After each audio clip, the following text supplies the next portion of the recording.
Hey, welcome to Thursday's episode. This is the last public episode of the week of Student of the Gun Radio. But hey, I'm glad that you joined us. If you're a grad program member, congratulations on your good decision-making skills. And we will have a big boy/big girl episode for you mañana.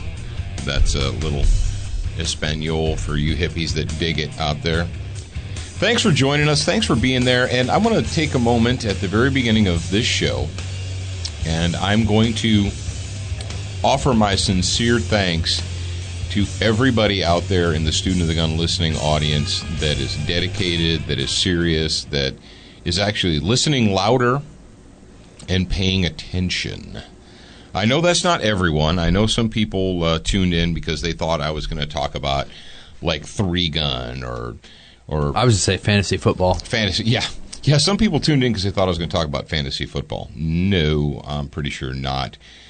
But for those of you that get it, for those of you that understand that a firearm is first and foremost an instrument of liberty, and then after that, then you can use them as toys and tools to play games. Sadly, in the gun culture of America today, we have far too many people that are more interested in playing games than they are in the preservation of liberty. Well, our preservation of liberty, if I go over here and if I play 3-gun or I play IPSC or I play whatever, well, that whole liberty thing, I voted last year, and I'm going to vote again next year. So I've got the whole liberty thing taken care of. No, you don't. Sorry. It's 2015, United States of America. The nation is crumbling. It's falling apart. There are forces at work within the borders to deliberately and purposely destroy the country as it was founded and recreate it in some kind of a weird monstrosity that you will not recognize in 10 years. And unfortunately, a lot of your friends and family and neighbors are more concerned with playing games. They're consumed by their selfish pursuits, because in order to pay attention, in order to consider that the country is in peril, that would require dedicated mental effort. And let's face it, folks, most people that you know, most of the people that you work with, and you're like, dude, you have no idea. Yeah, I do. I mean, Jared, do you have an idea? What's it like to go to work every day? Now, you don't have to do that anymore because you get to hang out with us. Yeah. But you remember going to work and listening to the conversations, the inane stupidity, the pointless, inane stupidity that people waste oxygen speaking about at their places of business? Yeah, it's ridiculous. That was one reason that I really wanted to get out of what I was doing before this. So, but I guess that's a long-winded way for me to say thank you to everybody who gets it, who's in the process of getting it. And if you're new, we have patience with you. We will, if it's one thing, we will have patience with new people. Here's what I don't have any patience for. I don't have patience for people, that's a lot of P's in one sentence, but I don't have patience for humans, for adults who embrace cognitive dissonance or who are intellectually or mentally lazy and comfortable with that laziness. I'm not going to tolerate it, and you shouldn't either. If you come here, close your mouth, open your ears, and prepare to learn. If you're here because you're hoping that I'm going to say something that you want to hear, or I'm going to reinforce your predisposed notion, if that's the reason for you being here, then you probably picked the wrong place. We're not here to say what you want us to say. We're not here to say what you want to hear. We're here to say what needs to be said. And in the year 2015, in the modern era, there's not enough people out there. Now, I know there are some. And you can listen to them on most of your talk radio stations that say what needs to be said.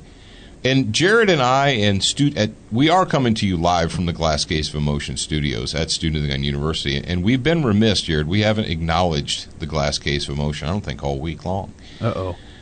And we fall into that trap where we assume that everybody who's listening has heard it before. They're like, yeah, I get it. You're at the Glass Case of Emotion studios at Student of the Gun University. But the fact of the matter is there every day, every show, because some show topics pique people's interest more than others, and they'll jump in. I'm sure that this week we probably got a lot of people that jumped in on the conversation because of Spike's Tactical and the Crusader rifle and the Mookie thing and so forth. People who probably didn't listen to us before jumped in, so they're brand new. Yes, we are at Student of the Gun University, home of Fight U. We have a full-service mixed martial arts fitness training center here at Student of the Gun University.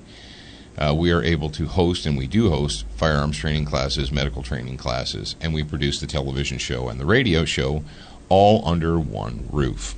We are on the glorious Gulf Coast of Mississippi in free America. I was just thinking over here, you said produced. It made me think of produce. It made me think that I'm really hungry, and if some food was produced right now for me, that'd be great. So where's Alex? Yeah, so where's your food producer? That's what I want to know. Where's your food She producer? went to yoga. She drove away. She's yogaing.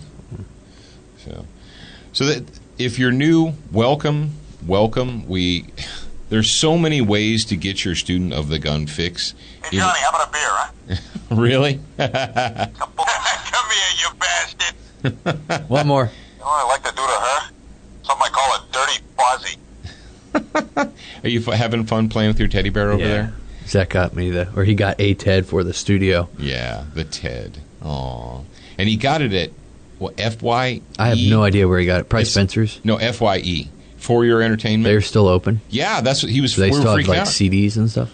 Actually, they do. Oh, FYE. Oh, in Baton Rouge Mall. Yeah, in Baton Rouge. No, it wasn't at the mall. It's a standalone. Oh, really? Yeah, it's a standalone store. And They must have bought the store and don't pay rent. He was amazed. Now, check this out. They're not so much doing the music thing. Now they're doing all the collectibles and memorabilia. Like, they have Star Wars everything. They have wrestling genius. everything. They have the Walking Dead everything. You name it. Now, Zach was pretty darn excited. He was like a little kid in a candy store in there. But that's not what we're here to talk about. We're here to talk about Student of the Gun and the fact that you're here, and we appreciate the fact that you're here today. We got plenty of time. We're only 8 minutes into this, so I'm not going to rush it. But, folks, we've been super busy this week. I mean, even though it was a holiday week and we took Monday off, kind of, we took Monday off from producing a new show, but we were actually doing other things. Jared is going to tell you right now what he's got going and what's new with the Student of the Gun grad program or the All Access grad program. Oh, what's new is I've got a lot of the bonus hours uploaded. I've got almost all the tactical tutors uploaded to the site. I've got my group of beta testers chosen. They're in a private group on Facebook. I've picked who's going to do mobile testing and with what device, and who's going to do PC or Mac testing. So that way when we actually roll this out to all of you guys, it's going to be tested and all the bugs will be fixed. You can do that? Yep, I can do that. It's magic. That's crazy. Oh, so good. That's something for you guys to look forward to. You out there in the Student of the Gun listening audience. Jared, we've done the grad program for a while. We do the bonus radio hour. We do the Tactical Tutor newsletter. We do the exclusive discounts and giveaways and what have you. We've been doing that. But we wanted to figure out a way to give you more, I guess, what you would call all access. And that's what we're doing. Because right now, as you guys know, if you're dedicated students of the gun, if you're listening to us on like a Stitcher or iTunes or Podcast Gallery, most of the podcast players, most of the online streaming devices will only catalog the last 50 episodes. They'll catalog 50 and then they drop off from there. But we have hundreds. What are we on today? 241. So, there's a ton of material. And a lot of our episodes did part 1, part 2, part 3. Up to 100, we did part 1 and part 2 and part 3 of each one. Yeah, so we have literally hundreds of hours of material. And that also includes the big boy, big girl hour stuff. Yep. The exclusive stuff that we don't do during the week because sometimes you need to use big boy language. Now, the show you're listening to right now is obviously, well, maybe not obviously, but it's family friendly. We are a family friendly rated show. We don't say the big 7 or the big 9 or whatever they are. Bad words. Nowadays it's probably like 20. Well, if you throw in like crazy, retarded, insane, kind of a thing. The words that the colleges across our nation are telling us we're not allowed to say. And we have some more psychological terrorism coming up later on the show for you. Some public school psychological terrorism. But we're not going to talk about that right now. What we're going to talk about is the fact that you guys are doing a fantastic bang-up job making Student of the Gun's official page on GunDistrict.com the absolute #1 place to go. Gun District it's a gun-friendly, a Second Amendment-friendly, a firearms-friendly social media site. They're not infants, but I would say they're toddlers. It's a relatively new site. They've been changing stuff. They've been upgrading stuff. Things that you couldn't do before, like originally you couldn't put links in, and now you can, and so forth. Rusty Spiker, I know you're listening. I talked to you yesterday. You need to get on Gun District. There you go. A lot of you guys are like, Facebook is crap, Twitter is crap, and it's like, yeah, I get that. But just to update here, go ahead. My update is configuring at 69% complete. That's all I wanted to let you know. Oh, well, good. I'm glad. Okay. I'm glad. You're updating to Windows 10. Is that what you're doing? Yeah, on this computer over here. So anyway, my point is this. As we're recording this, I'm looking at the Gun District page, and we currently have 496 members of the official Gun District Student of the Gun page. And we want to be the first one. Right now we have more than every other page, but I want to be the first one on Gun District to surpass 500 members, and then we want to go ahead and take it up to 1,000, because I know that there's more than 1,000 people listening to my voice right now. We see the numbers. We know that. There's tens of thousands of you out there that are listening right now. So if we could just get 2% of the tens of thousands of you to actually go to GunDistrict.com and be members like us, leave your messages, all that, chat with other gun people and so forth. Like-minded individuals. Like-minded individuals. Like, is that an important thing? Is it important to communicate with like-minded individuals? Yes, it is. But you need to be intellectually honest with each other. And you know what? I don't know if I'm going to get into it right now, but that gave me a great idea, Jared. And say, there are, I guess, cheerleaders and sycophants and toadies out there. There are groups where people will go to it just so that they can get reaffirmed in their own bad ideas or what have you. They say stupid things. And there's lots of websites out there, blogs and what have you, where people go and they say stupid things, and then 5 other people will chime in and say, yeah, you're right on there, buddy. And they're not really learning anything. You're like, well, what makes you so smart? What makes you so different? What makes us so smart and what makes us so different is what I'm looking at right now. In my studio, I've got 1, 2, 3, 4, 5, 6, 7, 8, 9, 10, 11, 12, a lot of books. And we read, and we study, and we train, and we research, and we do that deliberately so that we're not regurgitating the same crap over and over and over again. Now, there are certain fundamental principles of liberty, of the firearms culture, of firearms safety, firearms training, what have you. There are. But also often in the gun culture, man, I'm excited. Often in the gun culture, what we find is that people will just keep regurgitating and saying things over and over and over again, not necessarily because they've thought about it or because it's based upon their own experience or their own research or they've tried it or it's practical. We find that people say and do things just because someone else said or did it, or it was in the 3-ring binder. We have that's what we call institutionalized stupidity. And if you've ever been in the United States military, it doesn't matter, Army, Navy, Air Force, Marines, if you've been in the United States military for any length of time, you have encountered, I would bet, institutionalized stupidity. Now, hopefully, you encountered it and you recognized it. Some people in the military encounter institutionalized stupidity and they just run with it because they don't realize what they're doing is stupid. For instance, I gave you that great example, but I'm going to tell you again. We're on the range, and we do night fire. We have a night fire qualification on the range. And when we do the night fire qualification, we have cardboard silhouette targets set up. We shoot them at 3 7 and 15 yards or something like that. Doesn't matter. We shoot them with flashlights, with ambient light, and with vehicle lights. It's a good drill, and it works, right? But the berm is actually, because it's a standard it's a standard range, the berm was actually the one that catches the bullets, that big mound of earth, was actually about 100 to 150 yards beyond where the target stands were. But we shoot them at night, and it's no big deal, right?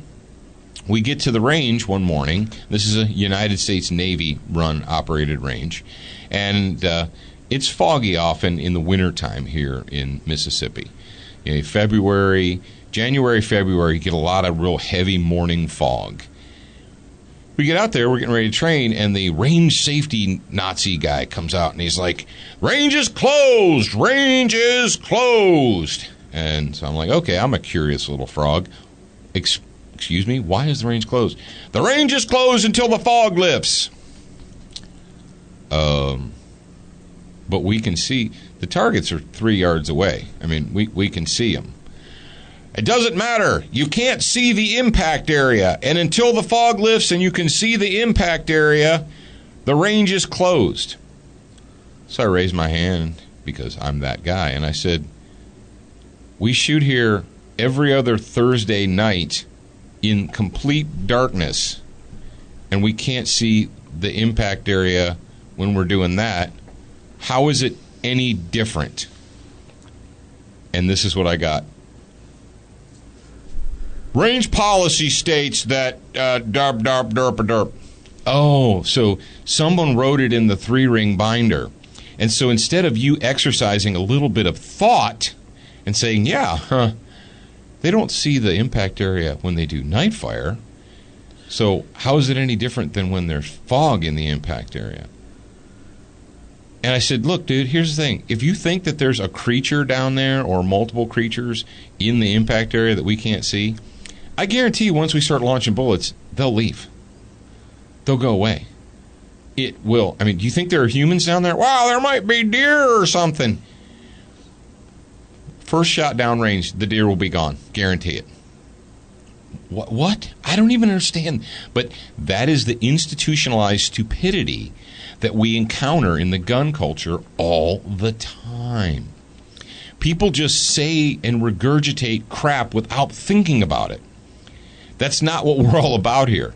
I want you to be thinking creatures. I want you to be analytical. I want you to engage in something that's called critical thinking.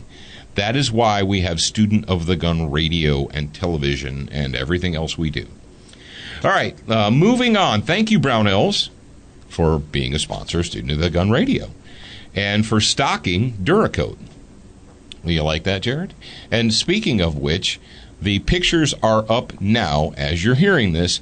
We as in I, completely stripped down, disassembled the Century Arms C39 RPK this weekend. I did it on Sunday and Monday. So on Labor Day, I was over there laboring over a disassembled RPK. And I prepped it. It was so worth it. I prepped it, which is very, very important. Dudes, don't just grab a can of it and start blasting it onto your favorite shotgun or rifle, because if there's a bunch of 29 years worth of Rem oil or Hoppies or CLP on that steel or whatever, it ain't the paint's not going to stick to the oil. I know you're like, what? The paint doesn't stick to oil. No, it doesn't. So take the time, quit being a lazy man, because that's what men are. They just want to do. But the pictures now of the Duracoated and camouflaged C39 are up on Facebook, on Gun District, on Instagram. So check those out. And if you want to Duracoat something yourself, you can go to Lauer Weaponry and order it, or you can just go to Duracoat and order it there. Or you can go to Brownells. So Crossbreed holsters. I am wearing a Crossbreed holster right now. You should be too. The most comfortable in the waistband holster that you will ever wear. Let's talk about the Case of Beer Challenge. You guys tuned in today. You saw the title, and a lot of you even saw the picture. And you're like, what in the freak is he talking about? How in the world is a Case of Beer Challenge gun-related? Don't you know alcohol and firearms never mix? Blah, blah, blah. All right, calm down, freak. Calm down, freak. Several years ago, and it's probably going on 6 years ago now, something. I went to school. I went to a firearms training school out in California. I know, it was crazy. A place called International Tactical Training Seminars, or ITTS for short, or internationaltactical.com. And the head instructor out there is a former LAPD officer named Scotty Reitz, and everybody who knows Scotty just calls him Uncle Scotty. He's been retired from LAPD for a long time, but he still works with a lot of the cops out there.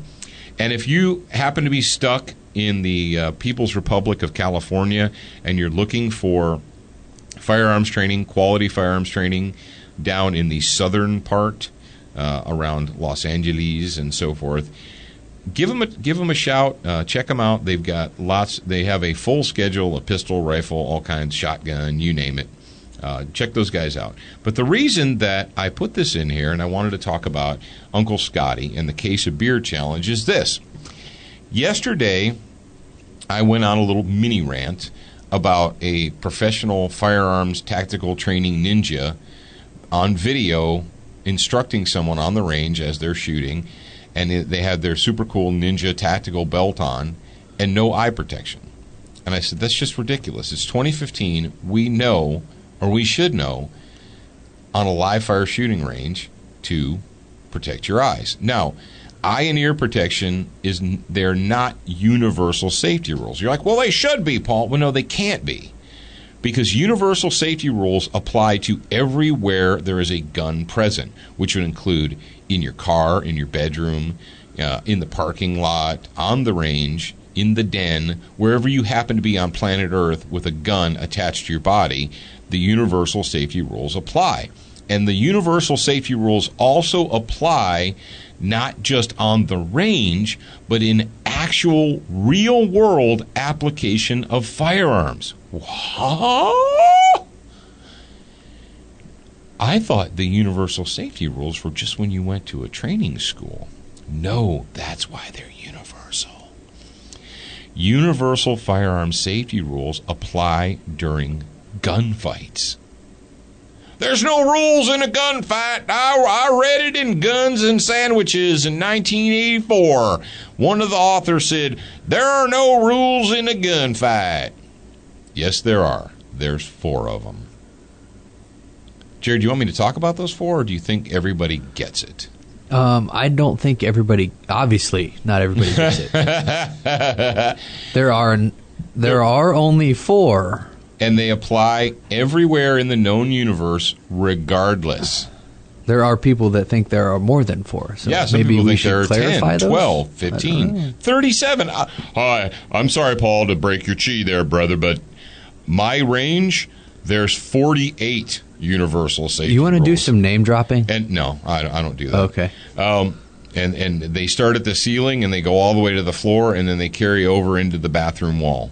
There's 48 universal safety rules. No, there's 4.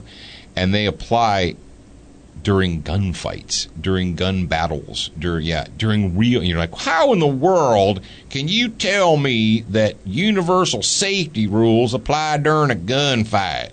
There are no rules in a gunfight. The only rule is you need to win. That's the only rule. Okay, you win your gunfight, but you're negligent because you're not paying attention, and you put a bullet into your friend. Can good guys still, do good guys bleed during gunfights, or only bad guys? Well, yeah, that whole know your target, what's around it, and what's beyond it. If your wife is standing directly, or your husband, or your child, or whomever it is you don't want to put a bullet into, if they're standing directly behind the person that's threatening you with a gun, knife, whatever, do you just ignore everything else and start pumping rounds into the bad guy? Let me tell you what. If you're using a 40, especially a 180 grain 40, those things are going to zip right through Johnny Turdball's torso, and they're going to keep on going, and they're going to hit something else. Yep, that's going to happen. 40, the mighty 45, they all fall to hardball. I read that in Guns and Sandwiches. Heck, I even have a poster in my room that says they all fall to hardball. You start shooting 230 grain hardball into humans, Homo sapiens, that crap is going to sail right through, and it's going to hit other people, creatures, things, objects. It's going to happen. Well, big deal. I mean, it's a fight. So you kill the bad guy, and now you have a dead spouse, too, because your bullet cruised right through him and struck your spouse. Do you feel okay now? And you're like, well, I won the gunfight. Congratulations, you won the gunfight, and you shot your child in the process. Make you feel good? Well, yeah, that's why the 4 universal safety rules apply even in gunfights. Now, the 4 universal safety rules don't include eye and ear protection, because I don't expect you to stop in the middle of an attack and say, hang on, I got to get my eyes and ears. Now, if you can do that beforehand, fantastic, rock on. Scotty Reit's beer case of challenge. Beer case of. Beer case challenge. Beer case of? Case of beer challenge. Shut up. I don't hear you contributing, buttface. So we go to Scotty's school. And we sit down on day 1. And on day 1, he goes over the 4 universal safety rules with us. We're sitting at the picnic tables. It's a relaxed environment. We're on the range. This is before 1 round is fired. 1 shot is put down range. We go over the universal ones. Does everybody understand? Everybody acknowledge? Yes. And one of the things that Scotty told us, and it's absolutely correct, is he said, familiarity breeds contempt. It absolutely does. The more time you spend around firearms, the more reckless you tend to be, because you are now comfortable. And what he said, really, it makes a lot of sense, or it made a lot of sense to me.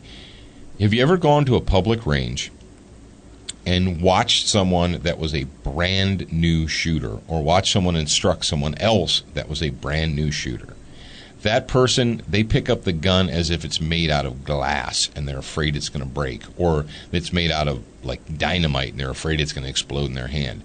They are super cautious most of the time. Now, I know new shooters can do stupid stuff like turn around with guns in their hands, but because they got excited.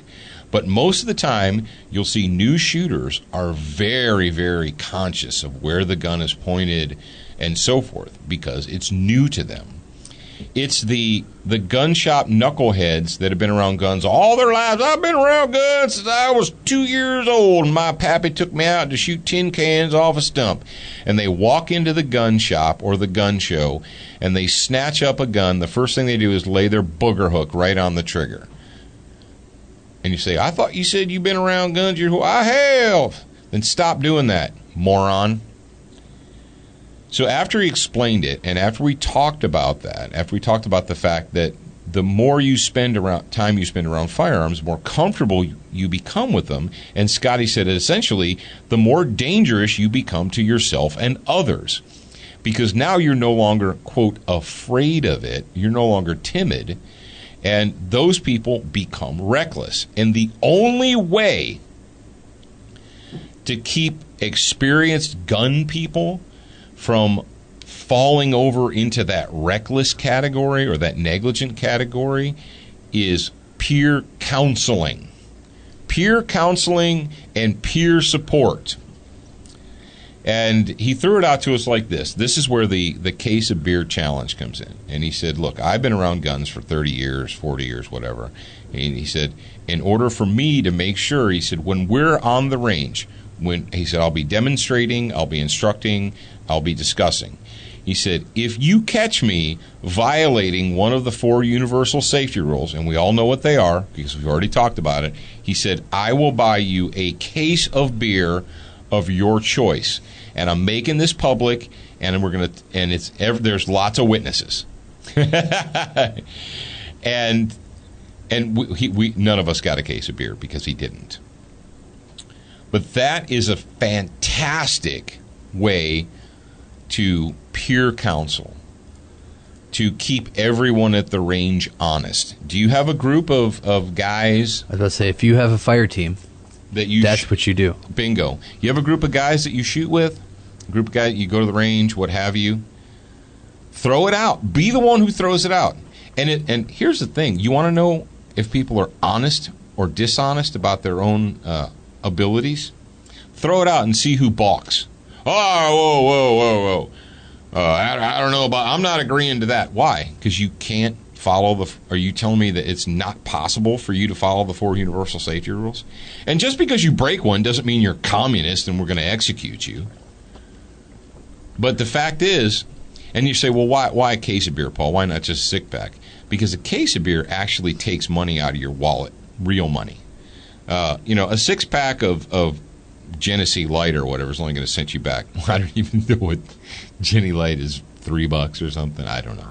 But I know the good stuff that's not like swill, is going to set you a 6-pack of Shinerbach or Ziegenbach or Dos Equis or something like that. That's going to set you back $8, $9, depending on where you live. You live in the People's Republic of California. Dude, I can't even imagine. They're probably out there going, oh, dude, I wish I could get a 6-pack of Shinerbach. I wish I could get Shinerbach. It comes from Texas, and they won't let us have it. They probably only let you drink Mexican beer out there. But do they even let you drink beer in California anymore?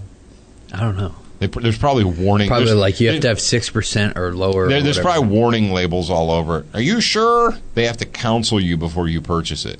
I'm going to sell this to you, but before, I want to make sure that you understand what you're doing. No, you probably have to pay to go to AA meetings if you get a bottle. Yeah, you probably have to get a special card or something. And a counselor comes to your house and talks to you about your decision-making process. But a case of beer, if I were to tell you, you screwed up and you have to buy me a case of Shinerbach or a case of, if you really wanted to be a douche, you could do, Jared. You're like, I'll take a case of Yingling. You need to drive to Alabama or Tennessee and buy me that. I would do that. Or a case of Ziegenbach, which you can't get outside of Texas. You can't get that in Mississippi. My point is this. Throw it out there. And when money is on the line, not just money, not just embarrassment, not just pride, but all of those, you combine them all. Pride, money, peer counseling, put those all on the line. Brothers and sisters, stepping in front of somebody else, and I don't mean in front of their muzzle, but I mean like the line. How many of you out there have that invisible or painted yellow line on the range? You're like, oh, you can't step over that line. Well, will I explode? Are there mines out there? People get all wrapped up in range safety rules, the 38, 39, 47 range safety rules, the 5 pages. How many pages did we have to fill out when we went to that range up at the new state range? Like 20 or It was something? 21 pages that we had to read and initial before we were allowed to shoot. It's like, never mind, this isn't fun for me anymore. 21 pages that you had to read and initial each page. Dude, there's a poster, there's 4, and if we do all those 4, we're golden. I say, if you take the 8.5 by 11 piece of paper, turn it landscape, you still couldn't make 21 pages out of the 4 universal safety rules. No. With That's the biggest crazy. text they have. I don't know. It's crazy. So do it. You want to see who's froggy? You want to see who's serious in your group? Do the Case of Beer Challenge.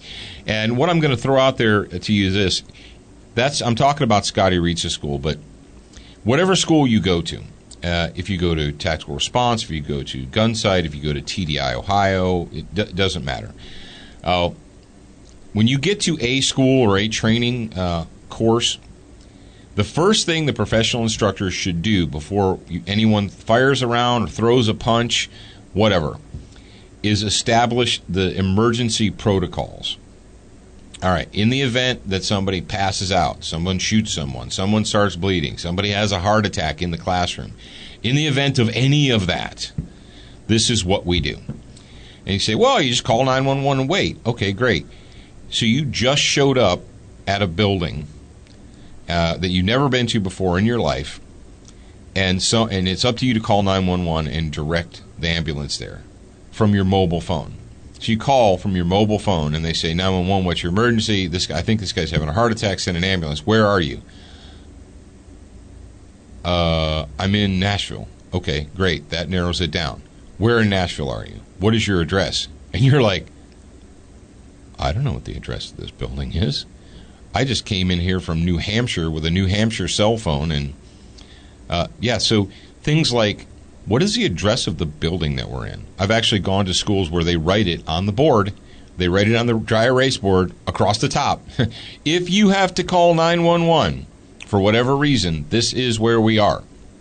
And when you're at the range, they'll tell you, like, attach a response.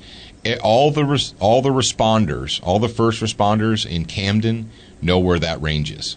They're like, here's the deal. You don't need to give them grid coordinates. I mean, you can if you want, but when you call 911, you say, this is where we are. They're like, roger that. We know exactly where you are. We'll come get you. Do you wait for the ambulance to arrive, or do you transport? And if you talk to people like Dr. Dan and other emergency room people, most of them will tell you transport, especially if you're out in the middle of BFE nowhere, because time is life, the whole golden hour thing. My point is this, though. When you go to a training school, they should address the who's going to deal with the emergency, the where are we, the what do we do, where is the first aid kit, and so forth. If their emergency plan is, don't worry, we've got that, or we're good, or whatever, or God help you if you go to a school and they say things like, we don't talk about gunshot wounds because that just jinxes us. Yeah. You want to jinx yourself? Do that. Things happen. People get injured. It's not the end of the world, but you need to know how to deal with it. And every responsible professional training academy and school that you go to should deal with that at the very beginning. Okay? So when you go to these places, you're like, well, how do I know if this is a professional school or if it's run by a bunch of knuckleheads? Well, did they go over emergency protocols before the beginning, or did they just assume that everyone got it? Yeah, exactly. All right, before we get into public school psychological terrorism, and Jared, do you have the theme all ready to go? All right. I want to thank our buddies at Velocity Triggers, designed for precision. At Frog Lube, it just works. It's green, it's minty. You can get Frog Lube from froglube.com, or you can just go to Brownells and buy it there. And, of course, SWAT Fuel. Special weapons and tactics for the body. Go to SWATfuel.com. When you shop on their online store, stop yourself before you check out. Use the promo code SOTG2015, and you are going to save 10% off your order, which is righteous. Now, we haven't used this theme in a while, but I felt the need because someone reminded me of this story this morning. I had seen it, and then I kind of pushed it away because there's other stuff to talk about, and I got reminded this morning. I'm like, okay, I'll address it.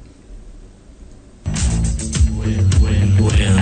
grew up and went to school. There were certain teachers who would hurt the children anyway.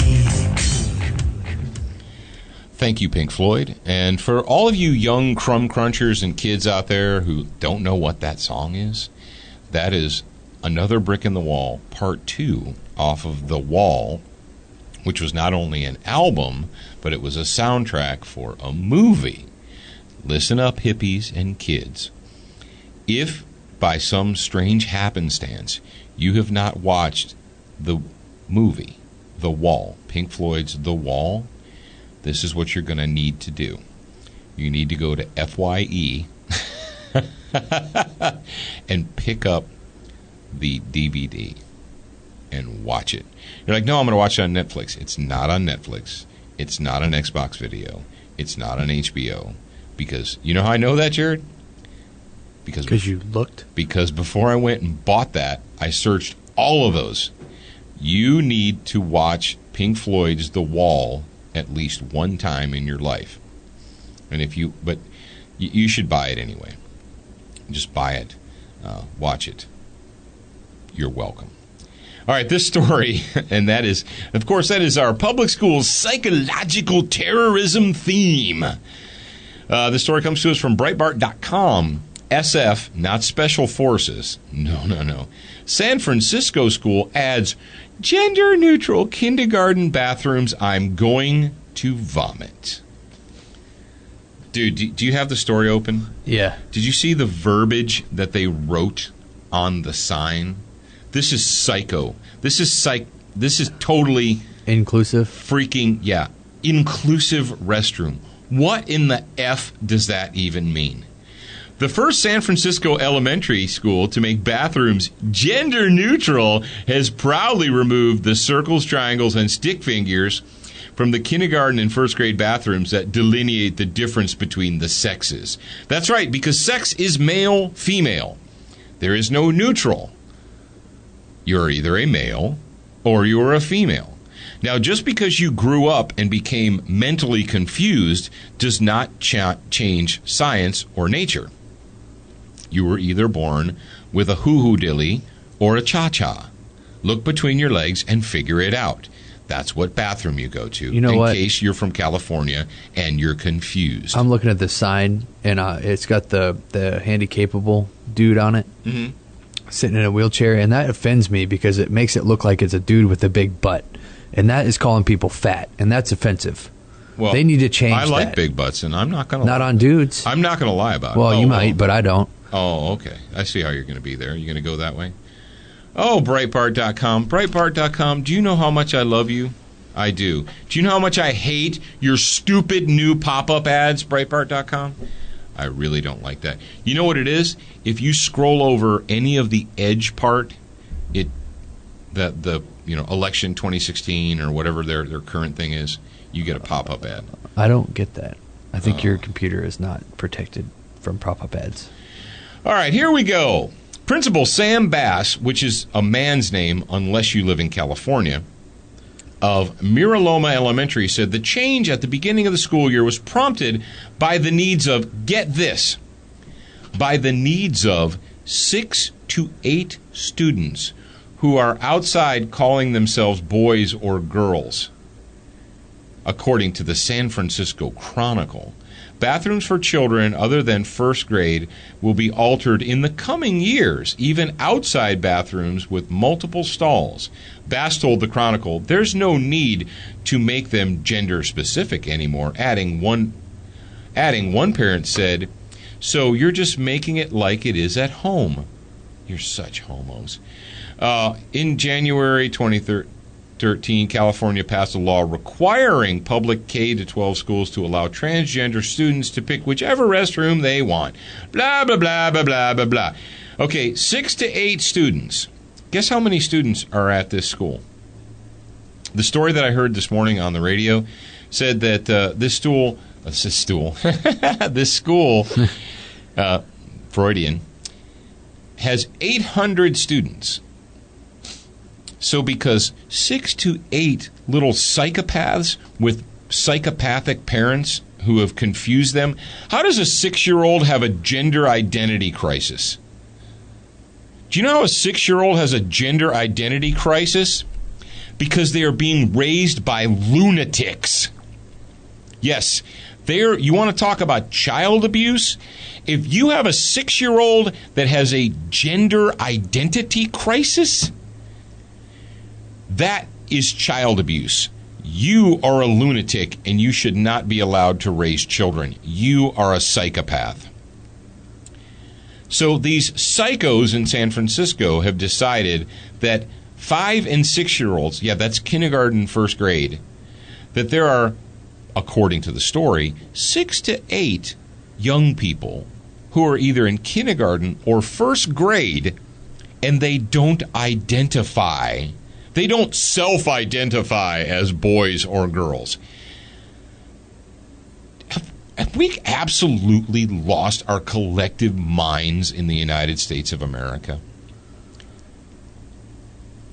And you're like, well, come on, Paul. I mean, people are people, blah, blah. No. Listen up, you lunatics and reasonable people. And I know that some of you out there, you have friends that are adult humans that are like, don't identify as. But look, if you're an adult, if you're paying your own way in the world, you have a job and you're paying taxes and you're paying for your own food and your own housing, and you're a big boy or a big girl or a big Z, and you want to dress up like Pippi Longstocking, even though you have a hoo-hoo dilly. If you want to do that, rock on. I don't care. Do whatever makes you happy.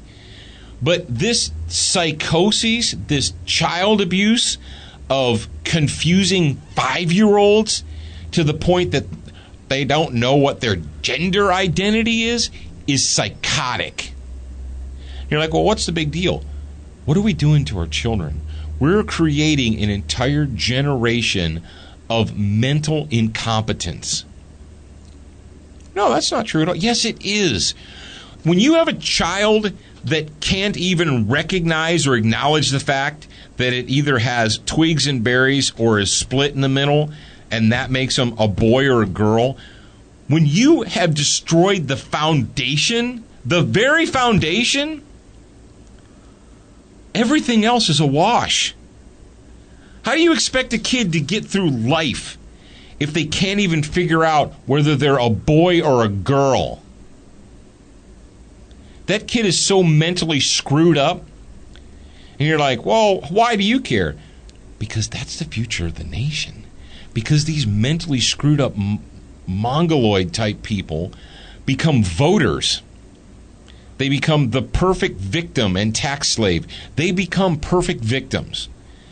So who sets themselves up as the all-knowing, almighty, solution to every victim's problem? Well, I don't know, Paul. Would that be the government? Would that be the state? Yeah. You get kids so confused that they don't even know if they're a boy or a girl. And so they're so angst-ridden. They're like our boy Excrement in Virginia there. Our boy Excrement was the perfect victim. Totally confused, total victim, full of angst and hatred, and because why? Because it's everyone else's fault. Not his fault, not its fault. It's everyone else's fault. Everyone else is against me. Someone needs to make this right. Someone needs to pass a law. Yep, that's it. We just need more laws in America. My head hurts over this. All right, I'm gonna say one thing, and then I'm gonna be done with this. Get your kids out of public schools. Did I say that clearly enough, Jerry? I don't know. Maybe you could reiterate. Get your kids out of public schools. And if you don't, stop acting surprised when they are brainwashed and psychologically terrorized by the social do-gooders and monsters that are currently that are involved in the public school system. Like, well, our schools are good. Okay, congratulations. Your schools are good. Until they're not. But whatever. Don't listen to me. And we're just going to see more and more and more and more and more of this until the nation crumbles and it's an unrecognizable mass that used to be the representative republic that was called the United States of America. Woo! I got one more thing to talk about, and then I'm going to shut my mouth. Revolver versus semi-automatic for new or non-gun people. Listen up, freaks, because I'm going to admit something. I changed my way of thinking based upon experience. But it says in the book that you have to do this. 30 years ago, I was of the opinion that the best handgun to introduce a new shooter or a non-gun person, there's all these people out there that really aren't part of the gun culture. They don't read Guns and Sandwiches. They don't watch Student of the Gun TV. They don't do any of that. But for whatever reason, they get to the point in their life where they decide, I want to own a gun. And these people that we're talking about, they don't just decide, I want to own a gun because all of a sudden I'm interested in IPSC.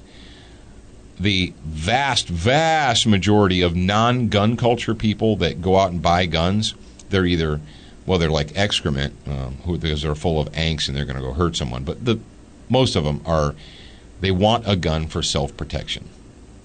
That is like the 97% home and personal defense is like the 97% answer from all new gun owners. Most new gunner are not saying, oh, I just decided tomorrow that I'm going to become a new gun owner because I want to go play IPSC. No, or 3-gun or whatever. No, they do this. They go to gun shops, they buy guns because they're concerned about their home or personal safety. Okay. And so the traditional answer has been to introduce that person to a double action revolver of some sort. Not a single action cowboy gun. Calm down. A double action revolver like a Smith & Wesson Model 66 or Model 19 or whatever, or a Taurus Model 80, or you name it. Go on down the line. That was the conventional wisdom 30 years ago. And, as I was coming up in the gun culture, and you got to remember, back in the 80s, there were very few reliable, consistent semi-automatic pistols on the market. This is what, in the 80s, people who were serious about 1911s, this is what they did. They went to the gun shop, they ordered a 1911 from whatever company. It arrived, they took it in the box, and they shipped it directly to a custom gunsmith. And he tuned it and tweaked it and polished it and this and that, and he sent it back to him, and then it would run. Like, oh, come on. Yes, that is exactly the way it worked 30 years ago. There were very few, most of the semi-automatic guns in the gun shops 30 years ago were either variations of, or they were actual war surplus type guns, like high powers, 1911s. Then you had your first and second generation Smith & Wessons, and a few other miscellaneous guns thrown in. But most of them, that's where the hardball thing came from. Your 70s and 80s semi-auto handguns, most of them couldn't be relied upon to cycle the spear, what they used to call the flying ashtray or the flying ash can. Spear used to make a 200 grain 45 bullet that had a big, huge mouth, and it was a great expandable bullet, but most of the 1911s and 45s of the time wouldn't reliably cycle it. That's all changed. That is all changed. That's why people are like, oh, you want something that's reliable? Forget them semi-automatic guns. You need to get a double-action revolver. You need a .357 because you can load 38s in it too, and all that stuff. And as time went by, as I became an adult, the first gun that I bought that was the first fire extinguisher gun in our house, the gun that we kept in one place, and every adult human in the house knew where the gun was and how to access it in case of an emergency. Myself and my wife, and then as our kids grew and became teenagers, then they became part of it. But it was a double action 38 special revolver. And I would take, and I've told this story before, but it's time for me to tell it again because it's been over a year or two.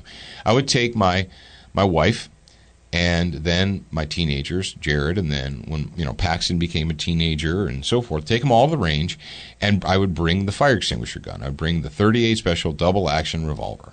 And it doesn't have a horrible trigger on it, but it has probably a 7.5 to 8 pound long double action trigger stroke. You remember shooting that gun, that stainless steel 38 with a black rubber grip on it? Is it the one that I carry on my ankle now? No, not that one. No, I don't. This is a full size. But anyway, I would and of course the wife is not a hardcore shooter like me. She doesn't go on her own. She goes whenever she goes with me. So it was, like maybe twice a year, she's getting out and shooting the fire extinguisher gun. So what I found, this is several years ago, but what I found was, the first 6 shots out of the gun were basically from chin to testicular region. It was kind of like a shotgun pattern. And then she'd settle down, the next 6 and the next 6 and the next 6, and then her groups would tighten up. Well, and this has been, like I would say, probably 7 or 8 years or so. I took the G17, Glock standard basic issue Glock 17 out, and I had my wife and my teenage daughter, who don't shoot nearly as much as the boys do, pick up the Glock off the table and shoot it. And right out of the gate, their group sizes were like half the size of the double action revolver. And you're like, well, they need to just practice more. Yeah, okay, you can say that until the end of the world, but facts are facts. My wife has a full-time job and she has kids. And she's also a dog lover, so she's got to take care of them too. The fact is, she's not going to change her way of life to basically deal with the shortcomings of the double-action revolver. Well, here's the deal, folks. The fact is, when it comes to reliability, there are semi-automatic pistols today that are more so reliable than double-action revolvers. Yes, there are. All right? The infamous G-Lock 17. And you start out with 17 rounds. Well, how many do you think you're going to need? I don't know. If my daughter has to defend the house because she's the only one home and 3 crackhead scumbags decide that they're going to execute a home invasion, I would like my daughter to have rounds left over than to be in the middle of the fight and to run out. So before you say stupid things like, well, how many rounds do you think you're going to need? I don't know. Maybe 1, maybe 0, maybe every single one that's in the gun. And that's another stupid thing that gun culture people say. Well, if you can't get it done with 5 or 6 rounds in the gun, then you probably can't get the job done. Derpa, derpa, derpa. Oh, okay, so you have a 16-year-old daughter home alone at your house, 3 cracked up pieces of human filth boot the front door, and she, grabs the gun. First 2 shots go high and wide. She puts another one peripheral into a guy. They tackle her. She's out of ammo. So you're feeling pretty good about yourself then? Because you restricted her to only 6 rounds because that's what's reasonable, blah, blah, blah, blah, blah. Yeah, so there's people out there that say stupid crap like that. And why do they say stupid crap like that? Because they don't exercise any kind of critical thinking skills. They think it's still 1982 and the only reliable handgun on the market is a double-action revolver. It's not 1982 anymore. There are a lot of semi-automatic handguns that are very reliable, that you can start out with 9 or 10 rounds, and go up from there. And when it comes to practicality, 20 years ago, the least expensive handgun ammunition you could buy and that you could do the most shooting with was 38 Special. Go price 38 Special today, Sparky, and tell me what you find. You're like, wow, I priced it. I was like, are you kidding me? $15.95 for a box of practice ammo? Yeah, no kidding. The most economical, easily available handgun round in America today is the 9mm that you love to hate so much.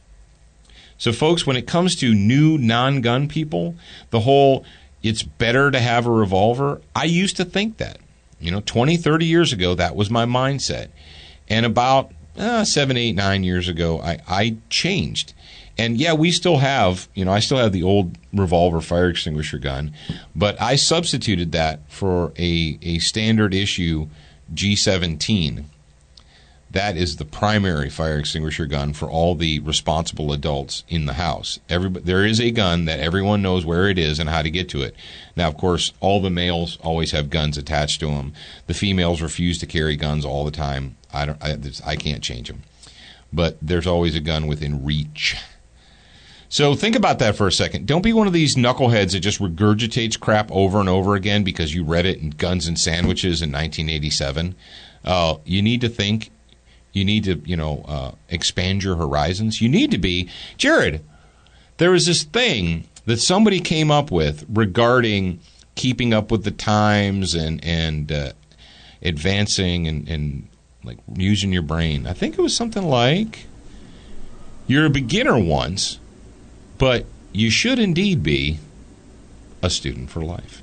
Who came up with that? I don't know. We're gonna research and we're gonna find that out. We're gonna give you the answer tomorrow. I've heard that before somewhere. Tomorrow during the bonus hour, we'll give you that answer. But until then, ladies and gentlemen, children of all ages, whoever you happen to be, wherever you happen to be at, that's it. We are done with Student of the Gun Radio for today.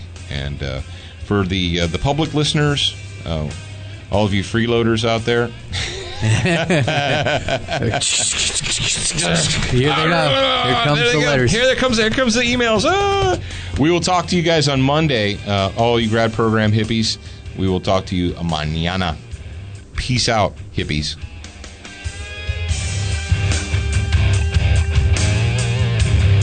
Did he just say peace out? I think he did.